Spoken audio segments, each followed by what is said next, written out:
muchas gracias en primer lugar por la invitación, es un placer estar aquí. El título de mi presentación es sobre alteraciones cerebrales post-COVID.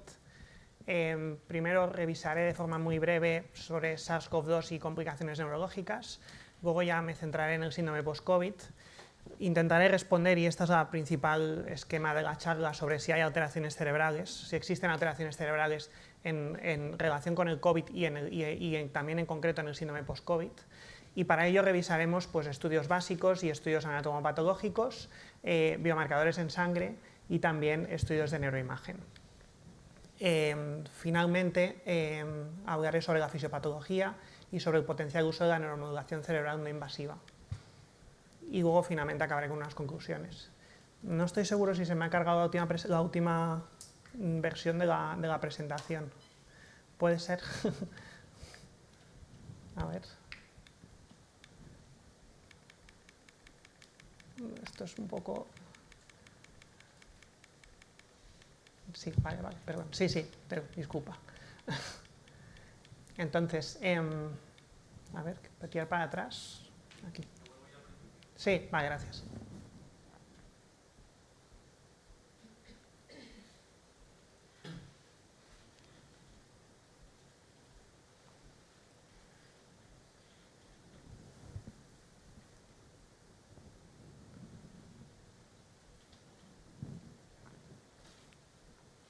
Vale, entonces, bueno, este sería un esquema de qué pasa con la infección, ¿no? Entonces, tenemos una infección con el virus. En la primera o 2 semanas el cuadro puede ser desde asintomático muy leve o a un COVID leve o moderado. A partir de aquí, el COVID leve o moderado puede pasar a una infección resuelta, o bien puede debutar en un COVID severo cuando ya pasan esas 2 o 3 semanas y cuando ocurre esa tormenta de citoquinas, ¿no? Y a partir de ahí puede haber una infección resuelta o fallecimiento. En esta primera fase de la enfermedad se han descrito toda una serie de factores, como ha revisado previamente la ponente anterior, de los cuales a nivel neurológico, pues efectivamente las alteraciones gustativas y olfatorias, las mialgias, las cefaleas son los más frecuentes, pero también existen casos de un porcentaje de pacientes que presentan cuadros neurológicos más importantes, como son el ictus, las crisis epilépticas y la trombosis venosa. Luego parece que en la fase aguda, por lo menos, el virus tiene una capacidad en un subgrupo de pacientes de producir complicaciones neurológicas que son relevantes, ¿no? Sin embargo, realmente el tema fundamental y donde va la investigación, más allá de esa fase aguda en la cual pues, ya se han descrito que hay una serie de problemas que, aunque son minoritarios, a veces ocurren, es realmente qué ocurre en estos pacientes en que pasados esos 3 meses persiste la sintomatología o incluso desarrollan sintomatología nueva, y esto es lo que se enmarca dentro del contexto del síndrome post-COVID. Aquí se puede llegar por una persistencia de síntomas bien desde pacientes con COVID severo, bien desde pacientes con COVID leve o moderado, pero también incluso desde pacientes que han sido asintomáticos o han tenido un cuadro muy leve. Y entonces definimos el síndrome post-COVID de acuerdo con esta propuesta que hizo la OMS mediante un consenso Delphi en octubre de 2021 como la persistencia de una serie de síntomas pasados esos 3 meses y que duran al menos durante 2 meses. Y es muy interesante que en este consenso Delphi ya se reconocen 3 síntomas que al final nos tocan muy directamente a los que estamos aquí, que es en primer lugar la fatiga, la disnea, quizá menos, y luego la disfunción cognitiva. O sea que de todos los síntomas, que son muchos, que aparecen en el post-COVID, realmente hay 3 que son los fundamentales y 2 de ellos tienen una relación probablemente o pueden tener una relación con el sistema nervioso central, al menos en lo que se sabe en patologías previas, como son obviamente las alteraciones cognitivas o incluso la fatiga. Por supuesto, dentro del síndrome post-COVID se han descrito muchos otros síntomas, y aquí hay una lista bastante exhaustiva, hay problemas cardiológicos, hay problemas incluso cutáneos, dolores, etcétera, pero las alteraciones cognitivas y la fatiga, y sobre todo la fatiga, probablemente son los síntomas más frecuentes. Y no solo son los síntomas más frecuentes, sino que también dentro del síndrome post-COVID, tanto la fatiga como las alteraciones cognitivas son aquellos que más se relacionan con la dificultad para luego reincorporarse al trabajo, es decir, que son los síntomas que más repercusión tienen a nivel personal y laboral. En este estudio que hemos publicado recientemente, que analizamos los pacientes que habíamos visto en este último año, con la idea de intentar ver qué había pasado a 2 años en pacientes y 20 meses después del inicio, vimos que un 50% de los pacientes con síndrome post-COVID no se había incorporado al trabajo y el 92% había requerido en algún momento una baja laboral con una duración en torno a 1 año. Es decir, que son pacientes que tienen una alta frecuencia de problemas para incorporarse al trabajo. Características demográficas son pacientes, esto se ve en la mayoría de las series, son pacientes normalmente en edad joven, en torno a los 45-50 años, entre los 30 y los 60 probablemente, hay un predominio de mujeres y en este caso teníamos grupos de clasificación ocupacional con unas demandas cognitivas generalmente elevadas. Y lo más interesante fue que realmente los factores asociados a no volver al trabajo o haber requerido la baja laboral era una mayor gravedad de la fatiga y luego una mayor alteración cognitiva, en concreto en uno de los test que veremos que más se vincula con la disfunción cognitiva o donde más alteraciones se encuentran, que es el test de Stroop.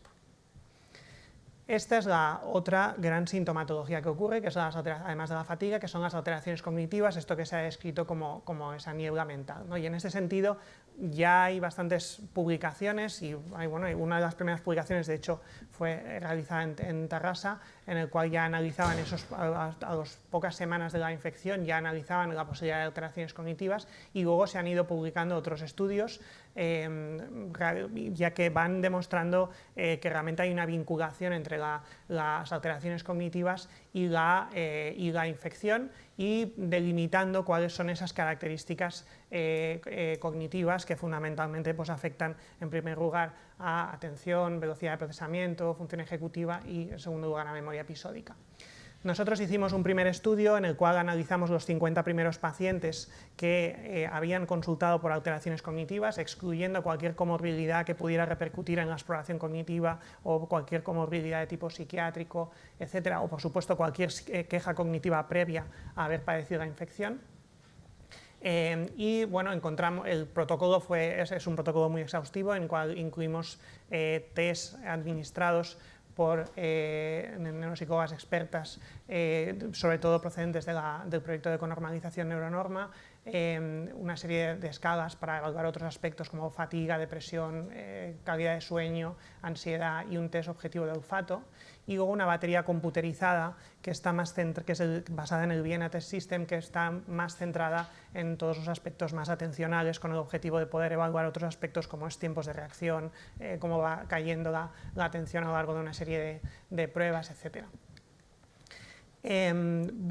Para comparar utilizamos por un lado los datos normativos del proyecto Neuronorma y luego 50 controles sanos de la parte computerizada que reclutamos para el estudio.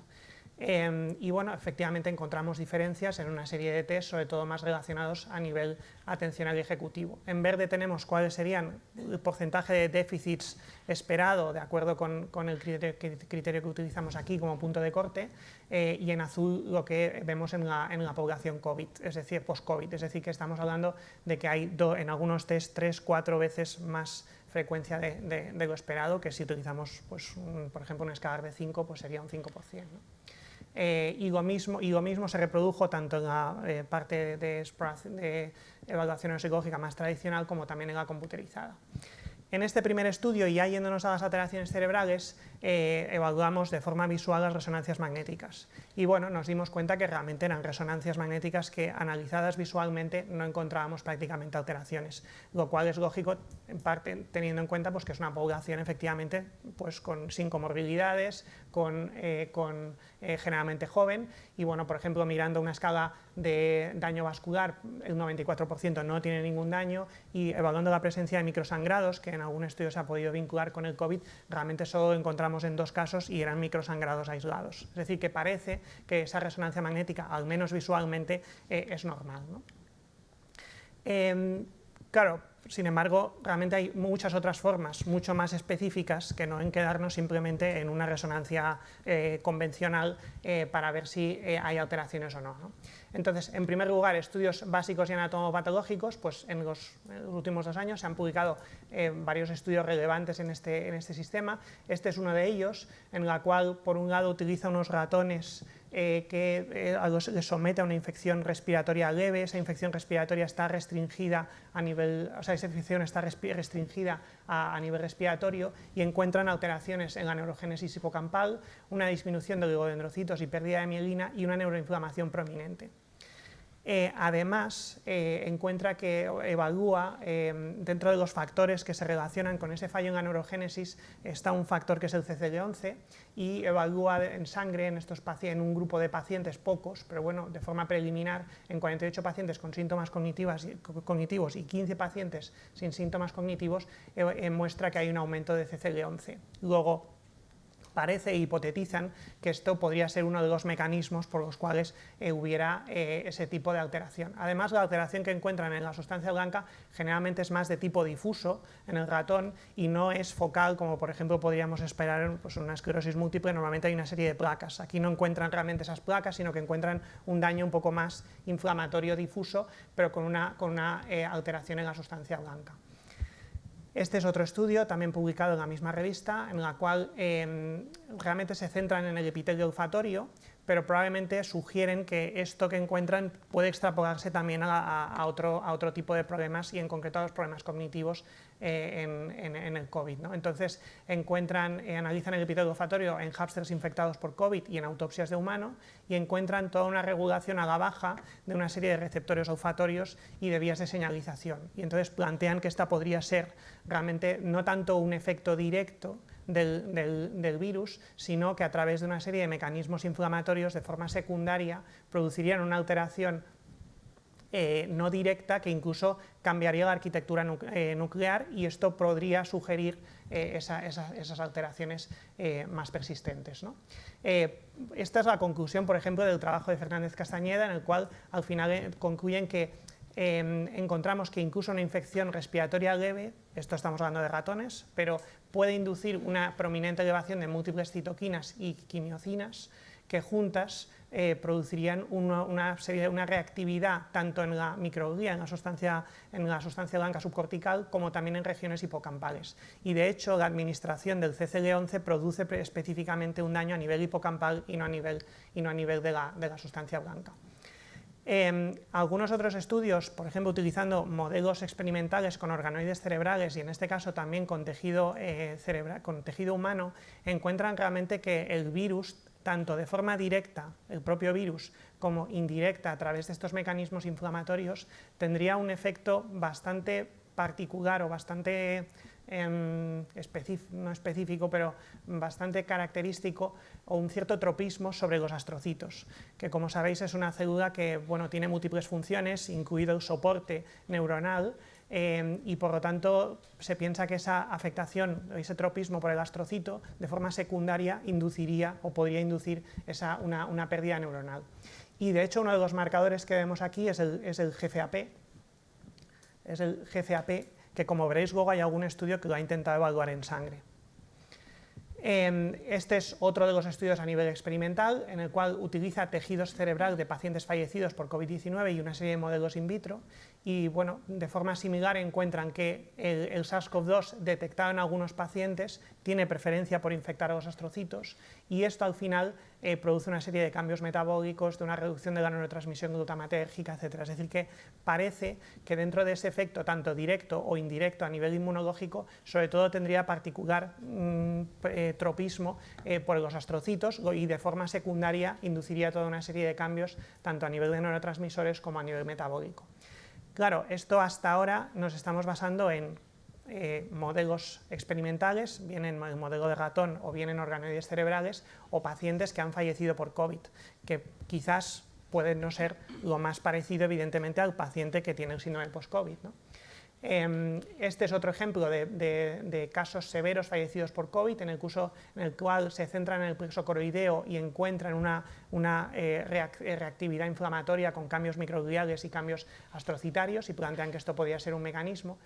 Y este es otro trabajo que la verdad es que no me gusta mucho, pero fue muy comentado porque el título realmente planteaba que había cambios de Alzheimer en los pacientes con COVID, ¿no? Realmente, cuando se revisa el estudio, sí que es cierto que hay activación de vías inflamatorias y estrés oxidativo, y hay una hiperfosforilación de tau, pero por ejemplo la proteína precursora de amiloide en el córtex y en el C es normal. Es decir, que probablemente es más provocador el título que realmente los resultados, ¿no? Es cierto que hay algunos de los estudios de transcriptómica plantean que hay vías de señalización que pueden tener similitudes con otras enfermedades, Parkinson, Alzheimer, etcétera, pero realmente es que esas vías de señalización no son ni mucho menos específicas, ¿no? Bueno, esto hasta ahora es todo modelo experimental o pacientes fallecidos por COVID, pero en los últimos años, como sabéis, pues hay una serie de biomarcadores, tanto en sangre como de neuroimagen, que nos permiten acercarnos in vivo a qué está ocurriendo, ¿no? Uno de ellos es mediante biomarcadores en sangre, que en los últimos años ha habido, con una serie de avances tecnológicos y en concreto grupos como este de Suecia, avances relevantes en cuanto a la posibilidad de cuantificar mediante técnicas de alta sensibilidad este tipo de biomarcadores. Y en este caso, estos autores encuentran en la fase aguda, en los primeros días y semanas después de la infección, encuentran tanto un aumento de GFAP, que es el que más está aumentado y es interesante porque hemos comentado antes que es un marcador que puede estar relacionado con daño astrocitario, y también de neurofilamento, que es un indicador inespecífico de daño neuronal o incluso axonal. Hay otro trabajo parecido, que también está realizado en 100 trabajadores sanitarios con COVID leve moderado, y encuentra una asociación entre el neurofilamento y el COVID, controlando también por el efecto de la edad. Luego parece que por lo menos en la fase aguda hay un aumento de una serie de marcadores que nos estarían reflejando ese daño a nivel del sistema nervioso central, bien sea más astrocitario, más neurodegenerativo, etc. Hay más controversia en qué pasa con el largo plazo, es decir, qué pasa a continuación. El mismo grupo de Suecia realmente, cuando hace seguimiento de estos pacientes, encuentra que los niveles se van normalizando, pero hay otro trabajo publicado en el cual pacientes que han tenido la infección sin complicaciones neurológicas, incluso parece que en algunos casos puede aumentar. Es decir, que esto todavía, aunque podemos decir que en la fase aguda sí que hay un aumento de este tipo de marcadores, en la fase más subaguda crónica, y en concreto en los pacientes con síndrome de post-COVID, todavía, en mi opinión, está por dilucidar si hay un daño o no. Aquí, en este estudio, sí que encuentra una elevación a un año, pero es cierto que es una población que en principio tuvo secuelas neurológicas, que tuvo un COVID grave, es decir, que probablemente no es representativo de qué está ocurriendo en los pacientes con síndrome de post-COVID y en concreto con alteraciones cognitivas. Sí que tenemos más información en cuanto a la neuroimagen, y que probablemente es una técnica pues, que nos acerca más de forma directa a nivel cerebral, porque los biomarcadores al final también tienen sus posibles influencias, ¿no? Por ejemplo, si tuviéramos por el motivo que sea, un cierto estado inflamatorio con una cierta apertura de la barrera hematoencefálica, algunos de estos biomarcadores podrían pasar a sangre sin que eso reflejara obligatoriamente un aumento o un daño como tal, ¿no? Pero la neuroimagen realmente sí que es una oportunidad de acercarnos más a qué está ocurriendo a nivel cerebral, bien sea con resonancia magnética y una serie de secuencias que permiten valorar diferentes procesos fisiopatológicos, o bien mediante incluso técnicas de neuroimagen PET o de imagen molecular. Este creo que es quizás el trabajo más relevante publicado, en el cual son datos del Biobanco de Reino Unido, en el cual evalúan cambios longitudinales. Esto es una cohorte que tienen en seguimiento, y entonces evaluaron cambios longitudinales a 3-4 meses después de la infección, y comparando un grupo de pacientes de más de 300, casi 400 pacientes que habían sido infectados y 388 que no habían sido infectados. Y encuentran una pérdida de volumen de sustancia gris en giro parahipocampal, en córtex orbitofrontal y en la ínsula. Es decir, que parece que hay una pérdida de sustancia gris, y también encuentran alteraciones en la sustancia blanca. Luego, esto es un estudio que es longitudinal, el propio paciente es comparado con consigo mismo previamente antes, y realmente parece que hay un cambio a este nivel. Nosotros en este primer trabajo utilizamos una secuencia que es el arterial spin labeling, e intentamos correlacionarlo con un test de olfato, y realmente encontramos que una menor olfacción se correlacionaba con una menor perfusión a nivel de estas regiones también orbitofrontales. Si bien la interpretación de esto puede ser que realmente esté reflejando un daño, o puede ser que también sea secundario a una menor recepción de estímulos olfatorios, ¿no? Y en este estudio, publicado por la doctora María Díez Cirarda en nuestro grupo, hemos analizado en 82 pacientes con síndrome de post-COVID la presencia de alteraciones de neuroimagen tanto en sustancia gris como en estudios de tensor de difusión y resonancia funcional para conectividad, comparando en primer lugar con un grupo control, y hemos encontrado que existen una serie de alteraciones a este nivel. Por un lado, en la sustancia gris hay menores volúmenes, sobre todo a nivel orbitario y a nivel frontorbitario y a nivel parahipocampal. La alteración de sustancia blanca en los tractos de sustancia blanca es más difusa, realmente hay unas alteraciones más difusas a nivel cerebral. Y en la conectividad cerebral, sobre todo, hay una menor conectividad en los pacientes con síndrome post-COVID entre regiones parahipocampales y entre regiones órbitofrontales en conexión con nivel cerebeloso. Más importante que esto es que, antes que esto, no hay alteraciones en lesiones de sustancia blanca, es decir, no hay hiperintensidades de sustancia blanca en comparación con los controles. Y lo más importante, creo, es que todas estas alteraciones de sustancia gris de conectividad se correlacionan con la valoración objetiva de las funciones cognitivas y sobre todo con aquellos test que más se alteran en el síndrome post-COVID, como hemos comentado antes, todos aquellos más atencionales y más relacionados con velocidad de procesamiento. Luego esto nos está apoyando que realmente hay una base, o que estas alteraciones cerebrales explican, por lo menos parcialmente, pero explican esas alteraciones cognitivas que encontramos y que podemos evaluar de forma objetiva. En cuanto a los estudios de PET, realmente hay una cierta variabilidad. Es cierto que muchos estudios han incluido series relativamente cortas para lo frecuente que es la enfermedad. En este caso, que incluyen, por ejemplo, 13 pacientes con síntomas persistentes post-COVID y encuentran un hipometabolismo en giro parahipocampal derecho y tálamo. Luego, aunque a veces son estudios un poco pequeños, pero sí parece en general que hay una serie de regiones, el parahipocampo, la región frontal orbitaria, que se repiten de forma consistente entre los diferentes estudios y los diferentes análisis. Este es un trabajo un poco para criticar un poco realmente, pero es un trabajo publicado en el Journal of Nuclear Medicine, que es probablemente la principal revista, pero claro, realmente comentan que respecto a una serie previa parece que el metabolismo cerebral mejora a lo largo de los meses, pero claro, estamos hablando de que incluyen primero solo 8 pacientes y son pacientes con múltiples comorbilidades, ictus, fallo renal, sobreinfección pulmonar bacteriana, UCI, y de hecho, aunque tenemos una media de MoCA de 19 que luego pasa a 23, que esto pues en un síndrome post-COVID la verdad es que es difícil de imaginar. Es decir, que realmente al final, aunque encuentran zonas que pueden ser menos parecidas, etcétera, lo cierto es que en cuanto a PET probablemente todavía nos falta más información. Este es un artículo que ha salido creo esta semana o la anterior, realmente que ya compara 28 pacientes respecto a 28 controles, 8 meses de evolución y es verdad que inicialmente no corrige demasiado por comparaciones múltiples, pero las zonas que realmente parecen más afectadas vuelven a ser las que comentábamos, es decir, zonas parahipocampales, zonas frontoorbitarias, con lo cual todo en general parece tener una cierta consistencia. Pero hay algunos trabajos que no. Por ejemplo, en este no encuentran diferencias a nivel individual y tampoco a nivel de grupo. Y dicen que tampoco hay alteraciones cognitivas, lo que pasa que es verdad que utilizan solo el MoCA, que probablemente es un test que en este caso es totalmente insuficiente, ¿no? Con todo esto, realmente la fisiopatología todavía no está del todo aclarada, pero se van teniendo más datos, ¿no? Por un lado, se puede plantear que podría haber un efecto directo. Es cierto que ese efecto directo no parece ser neuroinvasor, es decir, que no es como, por ejemplo, el virus herpes zóster cuando produce una encefalitis, es el propio efecto citopático del virus el que produce la inflamación.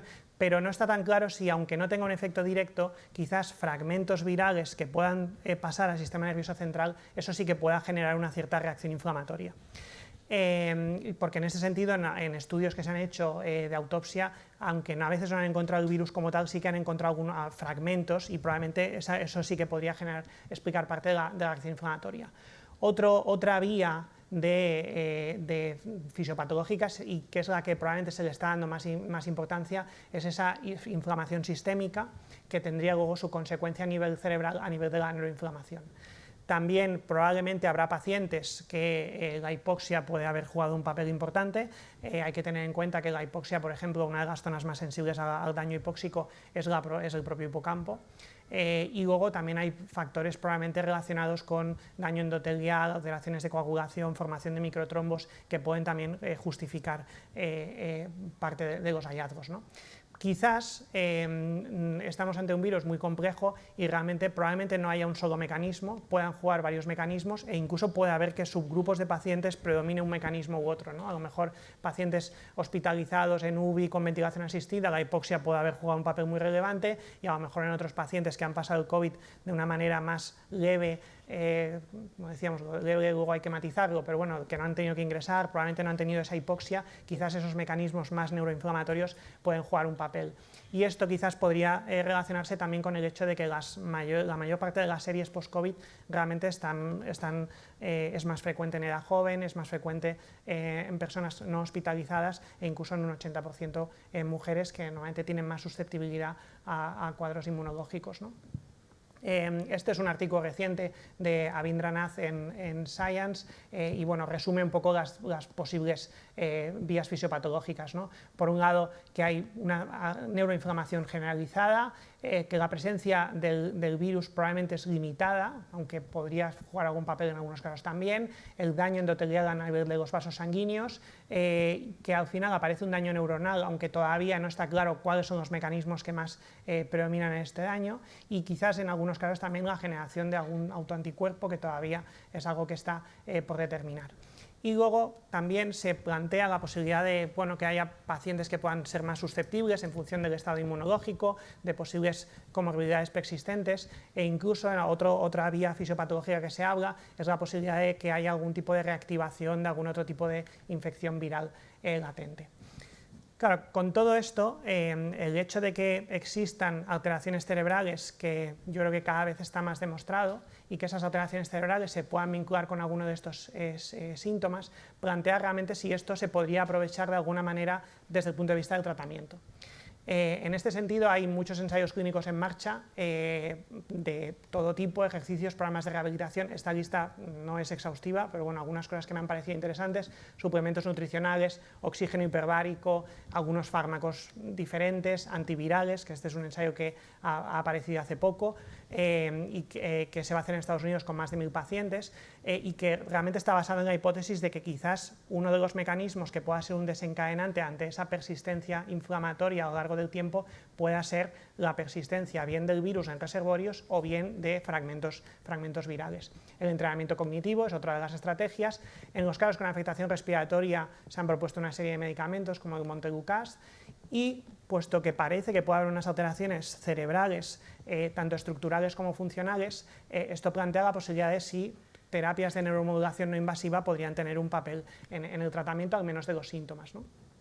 En este sentido, es conocido que, por ejemplo, la fatiga en diferentes enfermedades existe una red neuronal que podría estar vinculada con la intensidad de la fatiga y que incluye una serie de regiones cerebrales cuyas conexiones podría participar en la fisiopatología, al menos de forma parcial, de la presencia de fatiga, bien física o bien cognitiva, ¿no?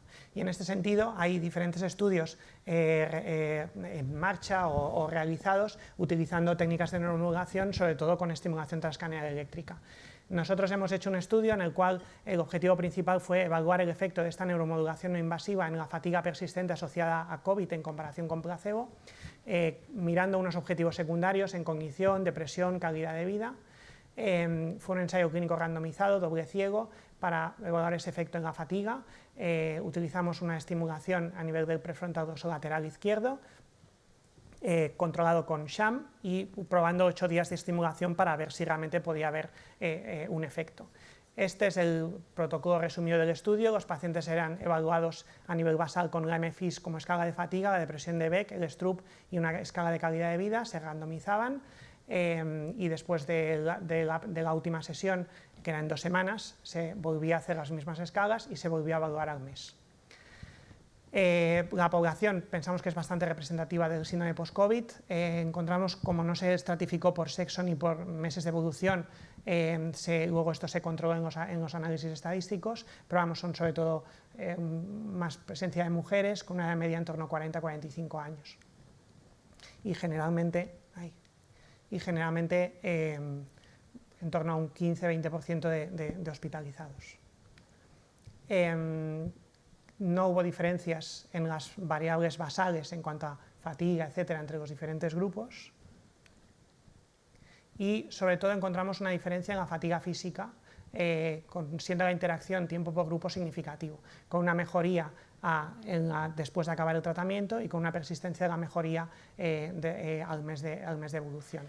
En cambio, aquí tenemos las gráficas, que hay un cierto efecto placebo, como en todos los ensayos, y especialmente en la fatiga, y con una cierta persistencia y una disminución, sobre todo en la fatiga física.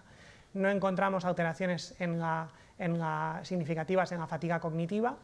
Esto, bueno, probablemente se puede discutir que no se hizo un entrenamiento cognitivo, que realmente fueron 8 días, es decir, probablemente podría valorarse cuál pueden ser los motivos, pero en principio sobre todo vimos en la fatiga física.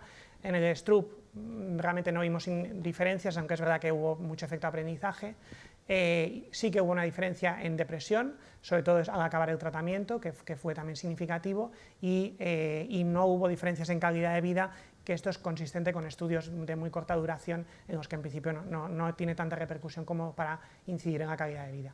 No hubo efectos adversos, el tratamiento hubo una integridad del enmascaramiento, ¿no? Entonces, bueno, es un estudio piloto en el cual planteamos pues, que todas estas alteraciones realmente que se están viendo pueden intentar aplicarse para, en este caso, para un tratamiento de neuromodulación. Vimos un efecto beneficioso en fatiga física, también una mejoría en depresión, lo cual es consistente con la literatura previa. No hubo un efecto en calidad de vida y fue bien tolerado y no hubo efectos adversos. Sí es cierto que a la hora de realizar estudios nos encontramos en las dificultades de qué utilizar como endpoints en esta enfermedad, ¿no? Al final muchas de las escalas vienen dadas de otras enfermedades y quizás pensamos que se debería trabajar también en la generación de escalas específicas o validación de escalas específicas que realmente capturen la complejidad de la sintomatología de estos pacientes, incluido la fatiga, que también tiene una serie de peculiaridades, ¿no? Y ya para concluir, pues bueno, en primer lugar, el síndrome post-COVID es un diagnóstico de exclusión, al menos en estos momentos. Probablemente hay que distinguir esas secuelas de la fase aguda, y en muchas de las series estos probablemente está parcialmente mezclado. Los síntomas cognitivos son unos de los más frecuentes, que generalmente están centrados en atención, función ejecutiva y con un grado de afectación leve moderado en la evaluación, pero que tienen una alta repercusión debido a que son personas jóvenes en edad laboral y que déficits cognitivos incluso discretos tienen un elevado impacto, y estos síntomas junto con la fatiga son los que probablemente tienen mayor repercusión. Estudios básicos, anatomopatológicos y biomarcadores, aun con sus limitaciones, sugieren realmente alteraciones a nivel cerebral. Alteraciones cerebrales a nivel de neuroimagen se han descrito sobre todo con técnicas avanzadas, es decir, que en resonancia convencional no se encontrarían alteraciones, y principalmente a nivel de grupo y en estudios transversales. Y en este sentido, esta es una de las preguntas, realmente cuál puede ser la evolución a nivel longitudinal que nos permita entender mejor cuál es la fisiopatología de estos cambios que estamos encontrando. Hay múltiples mecanismos fisiopatológicos involucrados. Probablemente esto dependerá de cada síntoma, no tienen por qué ser todos los síntomas con el mismo mecanismo, e incluso de subgrupos de pacientes. Y entre ellos pues, está la disregulación inmunológica, mecanismos autoinmunes o persistencia viral en reservorios, la activación endotelial con la disfunción vascular, secuelas de daños de fase aguda, etc. No hay evidencias en este momento de que las alteraciones cerebrales impliquen un proceso degenerativo, aunque realmente probablemente hay casos de que el COVID puede desenmascarar casos seleccionados. Como decía, la historia natural es desconocida, y también la evolución de estos cambios detectados en estudios transversales. Y en ese sentido será muy interesante evaluar cuál puede ser la progresión de estos casos. Y la detección de cambios estructurales y funcionales, en este caso, sugiere la oportunidad para el ensayo con terapias de neuromodulación no invasiva, y por supuesto es necesario buscar estrategias terapéuticas basadas en evidencias. Y nada, bueno, muchísimas gracias, agradecer a todo el equipo que estamos detrás trabajando en este tema, y nada, cualquier pregunta quedo atento.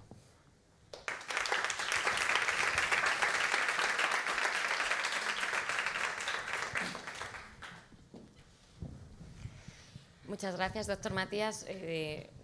Una ponencia muy interesante, que además complementa la ponencia anterior de la doctora Echevarría, así que muchas gracias. Gracias.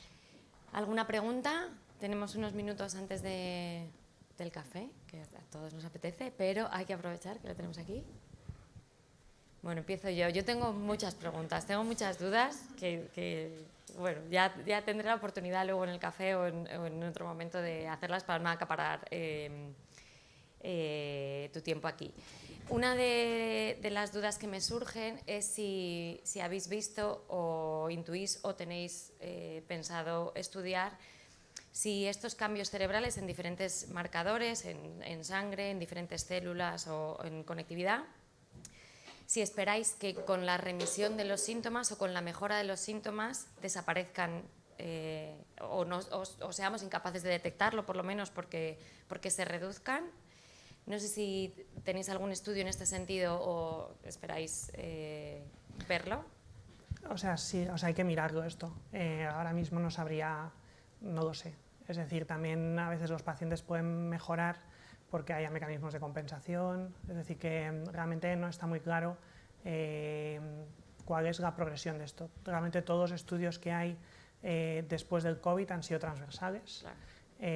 Alguno, incluso con cierta discusión metodológica, incluso encuentra en fase muy aguda un aumento de volumen cerebral en ciertas zonas, que esto a lo mejor podría plantear que a lo mejor primero aumenta, luego disminuye, pero todo eso realmente está por discutir. Nosotros el estudio que hemos publicado, la media son 11 meses, es decir, que aunque ahora ya tenemos pacientes de más tiempo de evolución, realmente no sé muy bien si esto, qué pasará con estos cambios, ¿no? Pero bueno, esa es una de las grandes preguntas. Hombre, da la sensación de que el síndrome post-COVID tiene un cierto componente dinámico, es decir, que no es solo una secuela de la fase aguda, luego lo lógico es esperar cambios. Ahora, ¿en qué dirección? Pues eso ya... eso habrá que investigarlo, ¿no? Está por ver, claro, Sí. sí, es lo que tiene, que sea todo más o menos reciente. ¿Alguna? Que si no yo sigo, ¿eh? O sea... Gracias Jordi por la presentación. El dato más consistente parece ser hipocampo, zona parahipocampal, ¿no? Sin embargo, muchos perfiles cognitivos son más, tienden más a interferencia ejecutiva. ¿Crees que son perfiles diferentes? ¿No se puede detectar ese problema de atención a través de cambios estructurales? Quizás son más metabólicos. ¿Qué piensas? A ver, creo que el hipocampo no solo es memoria episódica, es más complejo y también hay conexiones con otras regiones atencionales ejecutivas, ¿no? Entonces, por eso, y de hecho en el estudio de conectividad nuestro se ve que realmente hay una conectividad con regiones también frontales, ¿no? O sea que realmente pienso que, y no es específica, y es también más región para hipocampal, es decir, que no es muy específico de hipocampo como un Alzheimer o una zona... Es decir, que en ese sentido es diferente, ¿no? Y nosotros sí que nos correlacionamos sobre todo con todo más atención al ejecutivo, ¿no? Entonces yo creo que, bueno, probablemente esto también es otra enseñanza, ¿no? De que no todo lo ejecutivo es frontal y no todo lo memoria amnésico es temporal, ¿no? Al final todo es más complejo, ¿no? Algunos pacientes sí tienen alteraciones de memoria episódica, pero bueno, normalmente es un perfil, como dices, más atencional ejecutivo. ¿Alguna pregunta más?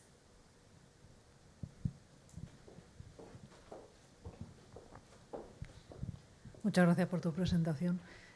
¿Nos puedes adelantar? Hay muchas hipótesis sobre fases prodrómicas de enfermedad neurodegenerativa sumadas a COVID, que lo que sale no se sabe muy bien si es que efectivamente ha destapado una demencia del tipo que sea o es un COVID persistente. ¿Nos puedes dar alguna pista?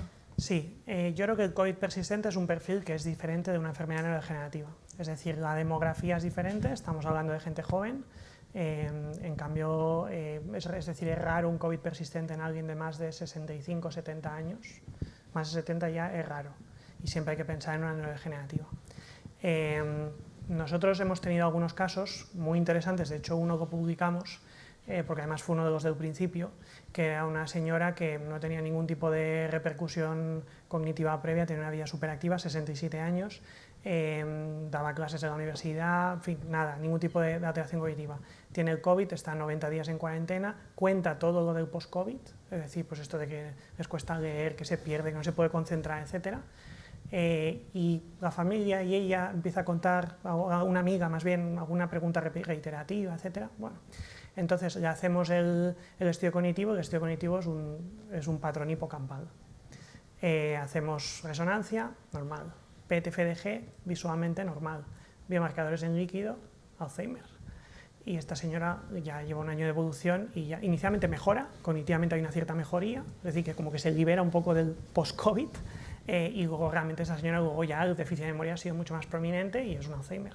Es decir, que probablemente aquí el COVID, en estos casos de gente mayor, sí que puede desenmascarar una enfermedad degenerativa como es el Alzheimer, que tiene una larga fase presintomática y que en ese contexto de un estrés neuroinflamatorio, de enfermedad, esta señora no estuvo hospitalizada, pero bueno, estuvo relativamente fastidiada, pues puede desencadenar y hacer latente quizás una sintomatología que a lo mejor estaba compensada o desencadenar, ¿no? Y en ese sentido yo pienso que es más un desenmascarador. Nosotros, por ejemplo, el estudio que ha estado haciendo la doctora Díez Girarda sobre todas las alteraciones en la microestructura de la sustancia blanca en los pacientes con post-COVID no se parece a las alteraciones que se ven en las degenerativas. Es decir, que determinados marcadores más específicos de resonancia más avanzada no tienen las características que suelen tener. Los cambios en anisotropía fraccional, en difusividad media, etcétera, son diferentes de los que se ven en fases muy incipientes de neurodegenerativas. Y por esto pensamos que realmente esto no es el inicio de una enfermedad neurodegenerativa, sino que realmente en los casos que son diferentes puede desenmascarar, ¿no? Entonces yo creo que ahí precisamente la evaluación cognitiva creo que es lo que más funciona cuando estableces un perfil cognitivo, porque el post-COVID tiene un perfil cognitivo que es muy característico, y el Alzheimer también, y las otras degenerativas, ¿no? Entonces ahí cuando encuentras un paciente con una demografía que no es la habitual, con un perfil cognitivo o una sintomatología incluso que es sugerente de otra cosa, siempre hay que investigar que no haya una neurodegenerativa. Nosotros, todos los mayores de 60-65 años, todos han acabado haciéndose punción lumbar, todos que han consultado por post-COVID precisamente por esto, y por descartar que no estén empezando, ¿no?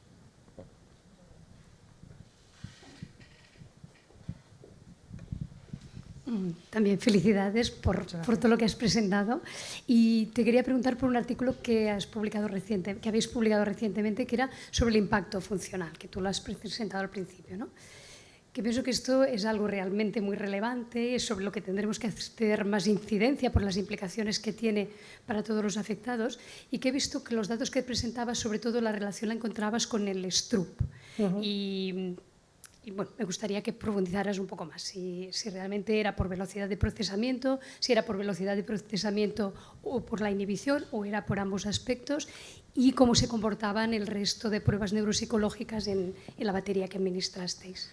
O sea, en la batería que administramos, realmente lo más frecuente es que se altere el Stroop, suele haber una afectación tanto de la parte A como la B como la C, es decir, que parece más alteración más de tipo velocidad de procesamiento. Suele alterarse también el Symbol Digit Modalities Test, los dos tests. Yo, si tuviera que escoger, hace unas semanas me preguntaban, si tuvieras que coger un test para coger, pues yo cogería uno de estos dos, realmente son los que con más frecuencia se alteran.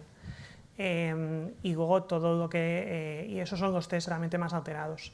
Luego, en segundo lugar, pues también hay alteraciones a veces en memoria episódica, hay alteraciones visoespaciales, pero ya entra un poco en un siguiente escalón.